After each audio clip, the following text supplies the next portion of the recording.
One of the major goals in ecology is to understand the mechanisms and processes that shape ecosystems. Chemicals like secondary metabolites play integral roles in shaping interactions among organisms in various ecosystems across latitudes. Now I would like to take you all with me to Palmer Station, which is located on the western Antarctic peninsula. At Palmer, we still have enough sunlight that we get dense and lush macroalga forests with a biomass comparable to macrocystis kelp forests in California.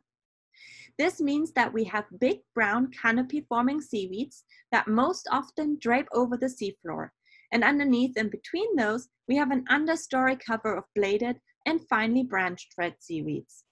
My study organism, Plocamium cartilagineum, is one of those red seaweeds. And similarly to the big browns, it supports an incredibly high number of organisms, especially little crustaceans called amphipods. However, none of them feed on their macroalga host because it is heavily chemically defended. The only exception is this little amphipod, Paradexamine physicauda.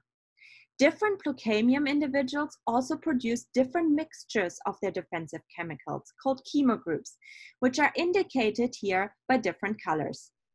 The question is, does it matter to Plocamium what chemical defenses it produces? For that, we conducted feeding rate experiments with Plocamium and Paradex. We were restricted to those chemogroups of which we were able to find enough individuals for 20 replicates. We used Palmaria decipiens as a control because it is readily consumed by most grazers, including Paradex. As you can see, chemogroups 4 and 8 were consumed at a significantly lower rate than the other chemogroups. So it does seem to matter to Plocamium as to which chemical defenses it is producing. But does it also matter to the amphipod as to which chemogroups it feeds on?